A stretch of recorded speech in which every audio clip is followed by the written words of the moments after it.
All right, we have a new case coming out from Montech. Actually, we have 4 new cases coming out from Montech. The HSO1 and HSO2, and then the Pro variants of each one. So today we're actually gonna do a build in the Montech HSO2 Pro, because this is a lot of case for the price. So it's not just your typical dual chamber design that we've seen over and over and over. They've actually got quite a bit of difference to make it kind of their own. So we're gonna go through that today.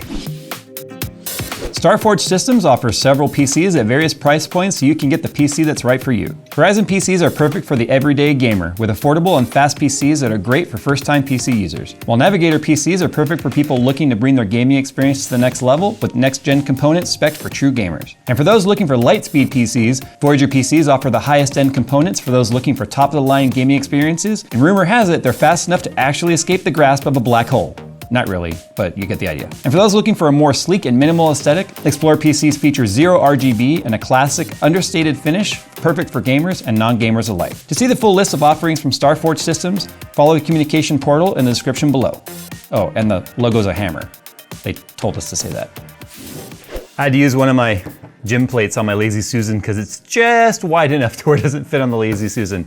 So I've got some clearance stuff right here. So in terms of CPU cooler, you have 175 millimeters of height. It supports GPUs 420 millimeters long and PSU, ATX, and SFX up to 200 millimeters. Supports 2 3.5-inch hard drives, 4 2.5-inch SSDs. You can fit on the top 3 120 millimeter fans, 3 120s on the bottom, 2 120s on the rear. I like the fact that we have double exhaust on the back right here, mostly because of the fact that this is a chimney style. These are kind of almost unnecessary, to be honest, because it's got 3 reverse blade fans on the bottom bringing air in and then going up to the top. And then obviously if you run like a 360 AIO or exhaust fans on the top, you can have a perfect bottom to top airflow design. We'll be testing that today with our fog machine. It's the whole reason why I bought it, like the handheld fog machine. But anyway, you do have these 2 exhausts on the rear. So what I would be a little concerned with, depending on your setup, is it might make sense to turn these into an intake and then exhaust on the top. So I might see about flipping these on the back. Otherwise, if we have 3 exhausts on top and 2 exhausts on the back, then we have 5 exhaust fans with 3 intakes on the bottom. I wanna make sure we're not creating a negative airflow situation here.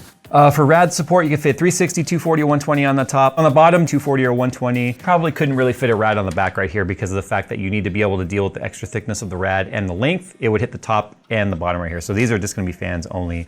And it has a 1-year warranty on the case. So a couple of nuances here. The top is held on magnetically, which is kind of nice. It's got this little leather flap right here for taking off the top piece. You can see we got about a 50% porosity on the mesh on the top right here. So obviously, since we're dealing with exhaust on the top, I would want to make sure we have as much airflow as possible. In terms of chassis rigidity, their whole mantra of this particular case is not to be able to support weight. It's to be able to have as much rigidity in the chassis as possible. So you'll see right here, it's a solid piece that comes all the way down to the feet itself. So the feet are not like screwed in and mounted to something on the chassis. It is the chassis itself. Let's go ahead and take a look at the front right here. One of the things they're really proud of is this 8-degree curved glass right here. So the front panel does have a curve and then it meets a flat side panel right here. So you are gonna have a seam. It's not a single piece, but curved glass, it's not cheap to curve tempered glass or to create curved tempered glass. So the fact that they've done that at the price point that this case is, and we'll talk about that, what the price point is in a second, is actually pretty impressive. So many brands can take note. Put the warning sticker on the plastic. That way when you peel the plastic, you peel the sticker too, and you have to deal with goo-goning away any of the residue that it leaves behind. I do believe it also has, shock, that was shocking. Okay, so you can see the side panel pops off from the top like this. So it's not a swing out door. We have the same porosity right here as the top mesh, but I wanna point out, there are no fans, I have to snap that back on. There are no fans right here on this motherboard wall. And this is where a lot of the dual chamber case designs, this is where most of the time they'll take advantage of this wall right here and bring in side flow air. Now, because this is a full chimney design, meaning they are really hoping for smooth airflow from top to bottom, that's quite the turn for air to come in there, interfere with whatever the GPU is, and then have to turn to go upright. So I kind of like this bottom to top airflow design. So we do have some covers right here for our cable management and such. It is fully vented, but you do have one screw right here holding this on, so it's not completely toolless on the inside. But if we take this screw off, which is captive, which is kind of nice. Is it? No, it's not. Now we can take this cover off right here, which is where you're able to mount some of the hard drives. So this is not just a vent, it's also a hard drive mount, as you can see right there. Set this over here out of the way. Okay, so we got some Velcro straps, we got all of our motherboard screws, we got our GPU support bracket, zip ties. So with this cover removed, like I showed, it's not just a place that you can mount your SSDs or your 3.5-inch drives, but you notice there's vents on either side. That's because this is where your power supply goes. So it can pull air either from the outside or pull air from the inside, depending on the way that you mount your PSU. Now it does support SFX and ATX power supplies, obviously, but there is a bracket here that you have to remove, and depending on the type of power supply that you're installing, you have to rotate this bracket. So it has an SFX side and an ATX side. So if I take this off, very gracefully, this is what I mean. So here's the SFX side right here. So if this gets mounted in there like that, that now supports the SFX. If you flip it to the ATX side, like this, and you mount the ATX to it, then the ATX hangs down. So it's just this way or that way, depending on the type of power supply. I like that it's one bracket for either. So having one bracket for that's nice. I'll be able to worry about whether or not you installed an SFX and you lost the ATX bracket or whatever. It's just always in there. One thing I haven't even mentioned yet, that this entire case is fully reversible. So you could flip it to be a left side or a right side, depending on the type of setup that you have. I'm not gonna bother flipping it because I never have my PCs on the left. But if you're one of those people that have your PC on the left, you can do that. Now behind this bracket right here is just another cover that sort of hides the internal hub that is present here. This is just a plastic piece. But you do have a fan hub that is pre-installed, as well as obviously a power supply extension cable, because this is going to be for, since your power supply is over here and not in the back of the case, you have to be able to connect it to something. So as you can see, the extension piece ends right there. So there is a hub present on the inside right there that does have 3 available fan slots as well as 3 available ARGB.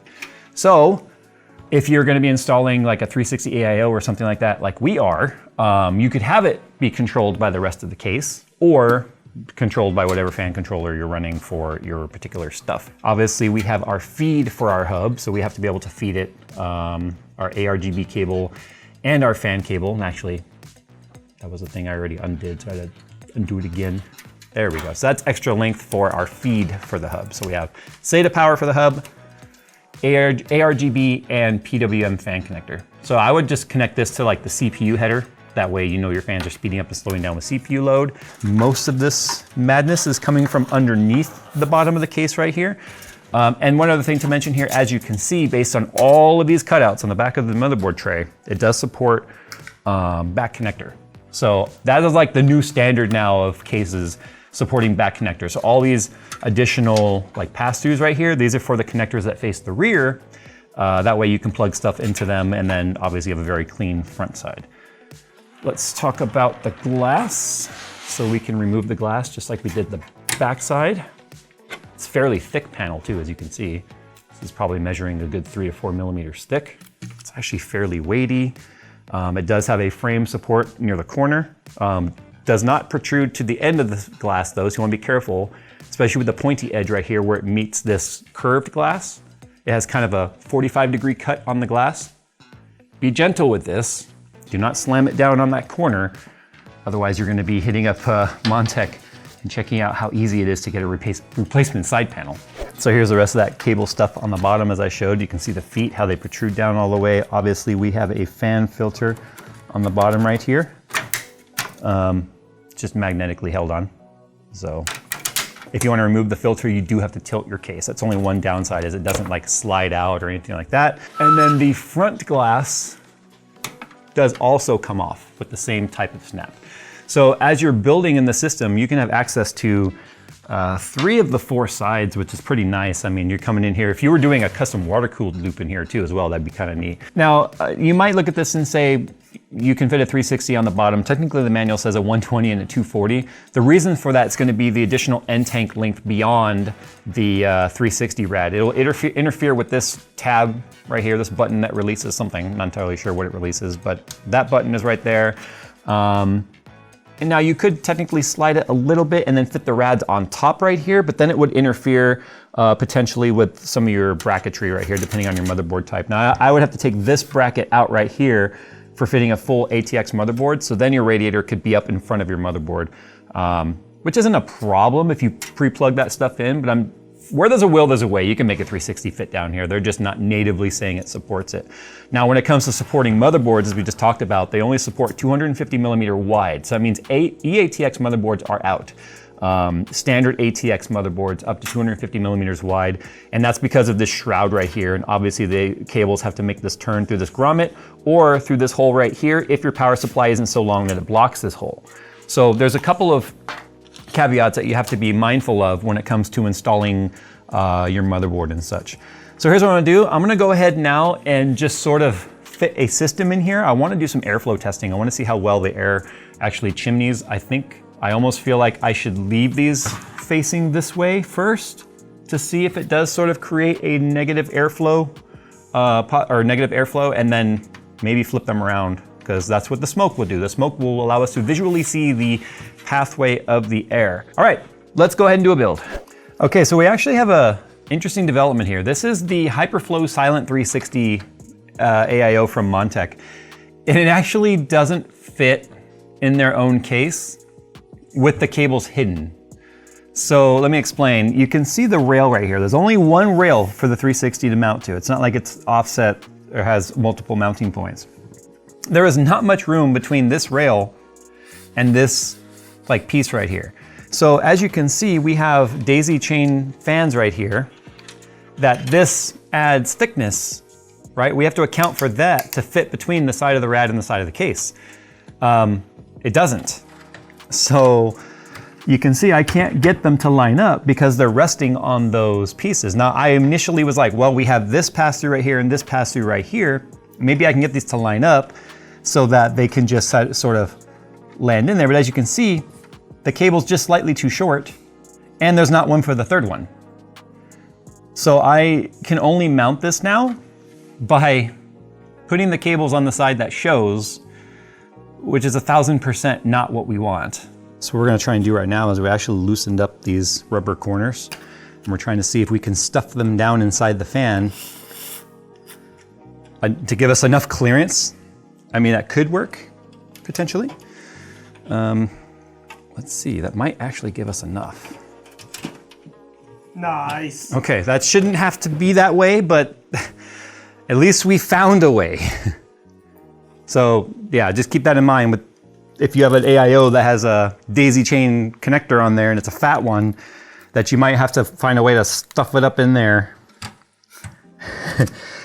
And cool, then it will clear. Okay, that's much better than having the fans like the wire side show. But you'll see as soon as I flip this around and you look at it, you'll see there is not much room between the side. Oh, we got a fan. Oh, crap, we got a cable sticking out. There we go. There is not a lot of room right there. So that's one of those game of millimeters where it's like, oh man, if only it was like 4 millimeters wider, you know, it would have been enough without having to do that. It looks nice and tidy like that, but just keep that in mind. You might have a conflict with your hardware.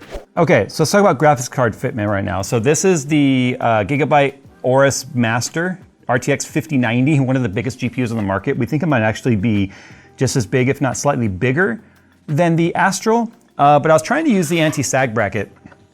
And here's the problem. If you look under there, you can see that there's pre-drilled holes that this is intended to screw into, and then you have this range of slide available to it. The problem is the hole closest to the GPU is too high with this all the way down, so it makes the GPU have an anti-sag. It's like tilted up, and the next hole down is too far away, and that with it maxed out, it doesn't touch the GPU. So unfortunately, this is not useful. It would have been better for this to either be longer to have more slide, or to have made maybe the rail system built into the case rather than pre-drilled holes. So unfortunately, I won't be able to use the anti-sag, but at the same time, fortunately, the GPU is actually not sagging too badly, because the back of the case right here, this is not like flexing because it has this support piece right here. So this is a real rigid triangulated piece of metal right here that's supported by this piece and the bottom frame. So fortunately, because it's not like a big solid piece of sheet metal that's been like cut and stamped into place, this doesn't have a lot of flex. So fortunately, the GPU is not flexing at all, well, hardly at all because of that. There's always gonna be some flex. I mean, the thing weighs like 7 pounds. So that's actually pretty nice right there. And then in fact, when I put the cover piece back on too, right here, this guy, so there's 2 screws and then this comes off, that actually adds a little more rigidity as well to this whole section right there. So although I can't use the anti-sag bracket, it was kind of a moot point because of the fact that I don't really need it. Okay, so the build's pretty much done. And I figured before I button it up, I'm gonna show you guys the cable management, because for a smaller case, because it's not a big case, don't confuse it for big just because it has 2 120mm exhaust fans on here. You can see how much of it's taken up by just the GPU. But anyway, what I like this mesh pattern because it really sort of breaks up the lines, if you will. Like, it hides a lot of the cables right here. So the cables are actually sitting right there under the PSU. I kind of hate that the barcode shows through. I guess we could have taken that off with a heat gun or whatever. But look at the backside. That's everything. That's the entire build. So you can see right here we have fans and front side connectors right there. USB 3 and USB-C are coming in the side right there. I actually have the EPS coming behind this cover down and looped up into the PSU. 24 pin is just all bunched up right here because it's only going from there to there. And our SATA connector is actually right here for the built-in hub. And then as soon as I put that little cover on, it's gonna basically all disappear. Same thing when I put this guy on, it'll break up the back a little bit. So that is the other tray I forgot to show you earlier that has 2 more 2.5-inch SSD mounts on there. But it is actually a very simple system to build in. Having it nice and orderly is nice because when it comes to maintaining the system, if you have to unplug something or change a cable for whatever reason, being able to trace and follow that cable is nice. Just having a rat's nest just shoved in there and sitting on the thing to get it to close might be fine in the meantime if you can hide it behind a cover like this, but then if you ever have to go and work on the system for any reason, then you're gonna really sort of hate life. I think one of the cables is hitting it. You're gonna really start to hate life as you're trying to get in there and trace a wire. There's one other uniqueness, if you will, about this system that I appreciate, and it's the fact that you can actually utilize the bottom. That's very heavy. You can actually utilize the bottom quite a bit to hide cables as well. So you can see we have some cable tie downs right here. All the front panel connectors come from right there also, and then I just zip tied some of the ones I had running through there, like the HD audio and all that sort of stuff. So being able to utilize down there keeps it even tidier on the backside right here. So this is probably one of the cleanest builds so far that I've personally done. And it's not even just hiding behind panels. But as you can see, like, it pushes up against the power supply right here. So we're pulling air in from the outside. So it has to go through mesh, and then mesh again, but it should have enough pressure to be able to do that. Otherwise, if we did flip it around the other way, it would pull in directly from the main chamber, but then we would have that silver and this particular power supply showing, which would be kind of ugly. So I kind of prefer that we did it this way. I might have just heat gunned off that label and moved it somewhere else on the power supply just so it's a little cleaner. But I think the aesthetics too of the AIO, although this is not like the video is about the case, not their AIO, the Hyperflow Silent 360, that kind of a gunmetal-y brushed look actually matches very well with the Aorus Master graphics card. Now, although this may not be a back connector type of build where it's just hiding all the cables, because all the cables are right near covers that sort of block their view, with the exception of the power supply cable for the GPU right here, it almost looks like a back connector type of build because the cables are so stealthed into the whole build. Black on black, obviously it's easy to do that. But because you hardly see any cable run, it's extremely clean. The fan cable is the ARGB cable, the 24 pin, the EPS up here. The only one that really sticks out is the 12 volt 2x6. All right, I'm gonna clean up my mess, button it all back together. We'll turn it on. We'll do some airflow testing now with our little handheld fog machine. We've been dying to use that thing in a actual useful scenario. So now we're gonna do that. All right, so this is the out of the box configuration right now, which is the one I was kind of worried about it being negative pressure. This is our, it's a Smoke Ninja. It's just a giant vape. They actually use this in the movie industry for making smoke and hazing up a room, but it actually creates quite a bit of smoke. So what we're gonna test right now is just how much intake is actually coming in through the bottom. We have a light shining through here, so you'll be able to see the flow of the smoke. And what we're looking for, obviously, is the direction of airflow inside. And then what we're gonna do is start using this around some of the vents to see if it pulls in smoke through the vents. That would tell us if we have a negative pressure situation. You can see just how much airflow there is. Now, because the GPU is not under load and the fans are turning slow, a lot of that air is just bouncing around the GPU, which is fine. You can see the airflow of it. Obviously, we saw it going out the top as well. So watch, you can see just how much airflow there is on the top, even though it's having to go through that mesh. So there is clearly a lot of airflow right there. What I'm gonna do right now is I'm gonna put it underneath the GPU and see if it gets pulled in through that vent. If it gets pulled in through that vent, then we will know that we are in a negative pressure situation. I doubt it's going to be honest, because of the fact that that bottom fan is also blowing air. So it's probably gonna blow out. Let's see. Yeah, none of that air is getting pulled into the case, as you can see at all. It's all being exhausted right here. Like, these fans are pushing it away, but I'm holding it right up against it. Like, I have the nozzle against it. You can see none of the smoke is getting pulled in. It's all getting pushed away.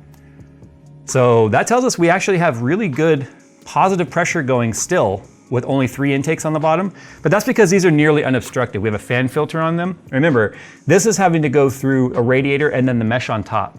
So if anything, it's about airflow is how you balance it, not just the number of fans. So clearly this is doing just fine.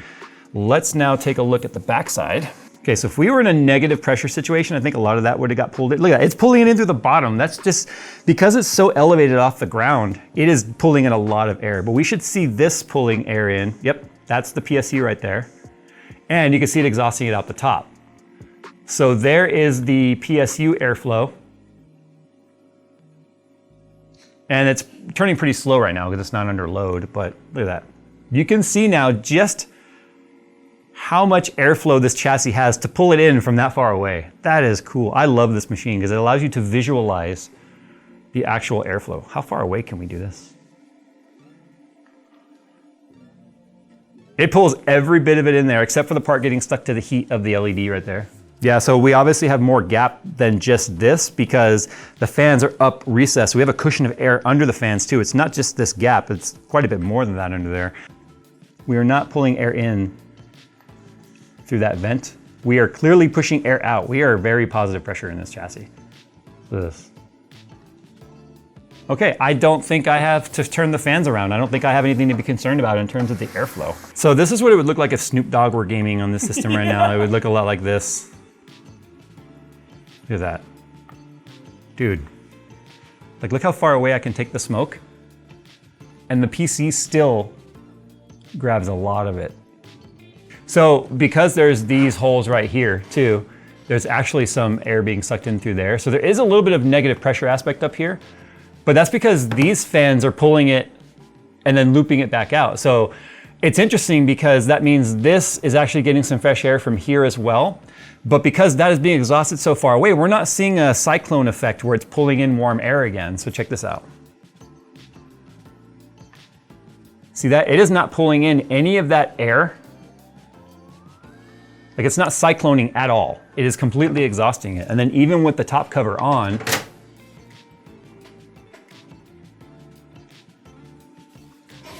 so yeah, interesting. This really allows us to really take a look at case airflow design now and get it optimized. Okay, so let's talk about the HS lineup of cases here from Montech. 4 new cases are launching at the time of this video. The HS01 and HS01 Pro, HS02 and HS02 Pro, both available in black and white. The HS01 non-Pro is $99 and the Pro version is $109.99. Obviously, we were taking a look at the HS02, which has a starting price of $109.99, and the HS02 Pro, which is what this is $139.99.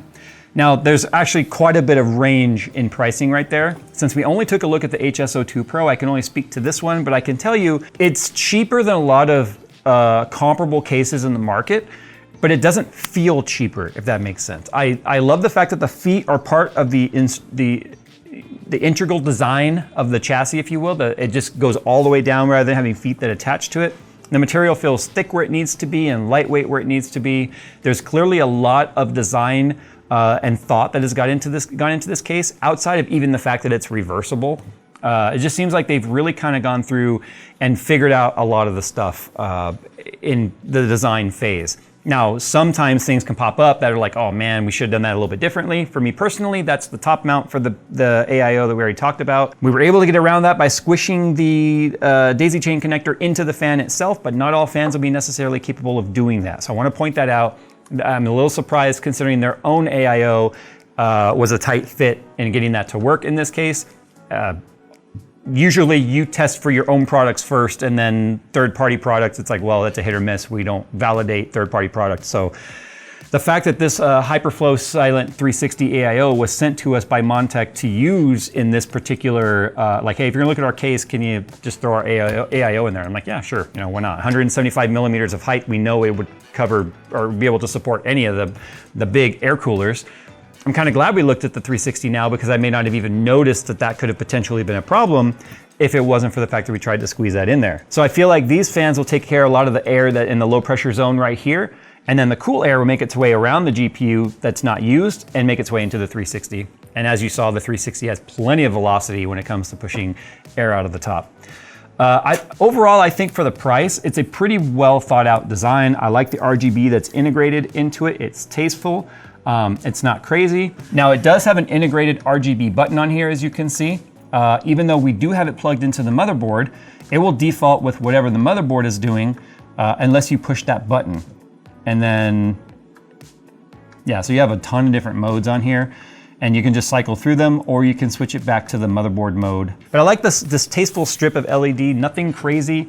And the fact that these 5 fans are included is a big deal. A lot of cases that are in that price point of the $140, which is US dollars, which is what this one is right now, available on Amazon today, don't include fans. So now you're looking at having to buy fan packs that are gonna add easily 20, 30, 40 bucks to your set or your setup, depending on what fans you go with. And they feel like pretty nice fans. And the fact that these are reverse blade on the bottom make them a lot more aesthetically pleasing to look at too, than if you just put standard fans and you're looking at the back of the cage. But you know what? Computer cases are, I think, kind of like a part people overlook in their system way too often, because it is the thing you're looking at the most. And I know a lot of people were like, this is stupid, I don't care about seeing my internals. And I kind of feel sorry for you, because if you're an enthusiast and you like to look at your stuff and you take pride in your system and you've built it, why wouldn't you want to see the inside? All right, guys, time to go. Sound off down below how you guys feel about the Montech HSO2 Pro. Like I said, there's 4 different cases ranging from $99 to $140 USD. Currently, at the time of filming, prices can do all kinds of weird things, as you guys know, so definitely click the links to stay up to date on what the prices are. Takes you over to Amazon, which is also an affiliate link, which helps out the channel. So, all right, there you go. Time to get on out of here. Nice to have another mid-tower case that's kind of like a dual chamber, but not really a dual chamber. It's like a chamber and a half, if you will, because the only real dual aspect of it is where the power supply is, and everything else is a more standard case. So I think it's neat because you kind of get the best of both worlds. It's not crazy wide, but you also have this wraparound glass, and you have a lot of it hidden on the other side without it being completely visible. And as you saw, before I get out of here, I'm very proud of the cable management of this guy, because it did not take a lot of effort to make it look that good. So, hey, you know what? No one may be able to see it, but you know it's back there.